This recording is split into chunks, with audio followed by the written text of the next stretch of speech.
EVM से जुड़ी महत्वपूर्ण जानकारी। ईवीएम भारत में चुनाव प्रक्रिया का सबसे महत्वपूर्ण अंग बन गई है। यह साधारण बैटरी से चलने वाली मशीन है।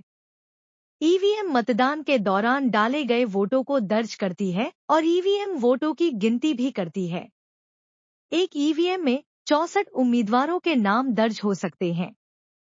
वोटों को दर्ज करने की क्षमता की बात की जाए तो एक ईवीएम में 3840 वोटों को दर्ज किया जा सकता है।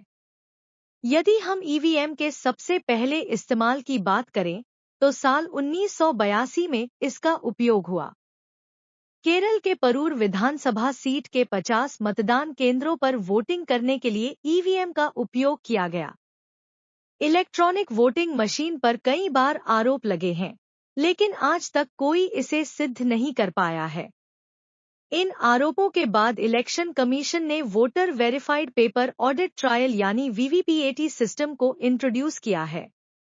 ईवीएम में 2 यूनिट्स कंट्रोल और बैलेट होती है, यानी एक यूनिट जिस पर बटन दबाकर आप अपना वोट देते हैं और दूसरी यूनिट जिसमें आपके वोट को स्टोर किया जाता है।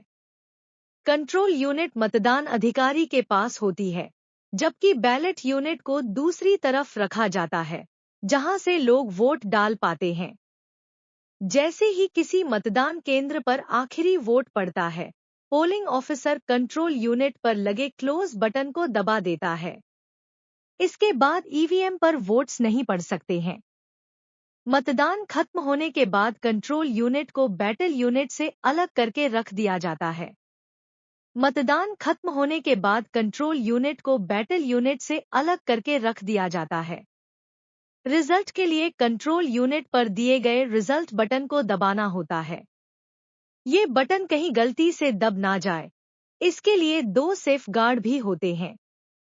इस बटन को तब तक इस्तेमाल नहीं किया जा सकता है जब तक क्लोज बटन ना दबाई जाए और वोटिंग प्रक्रिया पूरी तरह से खत्म ना हो जाए। ये बटन छिपी हुई होती है और इसे सुरक्षा कारणों से सील रखा जाता है। इस सील को सिर्फ काउंटिंग सेंटर पर ही तोड़ा जाता है। ईवीएम के पुराने मॉडल में 3840 वोट्स को स्टोर किया जा सकता था। हालांकि इसके नए वर्जन में सिर्फ 2000 वोट्स ही स्टोर होते हैं। ईवीएम में स्टोर डेटा 10 साल से अधिक समय तक सुरक्षित रखा जा सकता है। ईवीएम को 2 कंपनियां मिलकर बनाती हैं। इसे election commission, Bharat electronic limited, Bengaluru, ministry of defence और electronic corporation of India limited, Hyderabad द्वारा बनाया जाता है।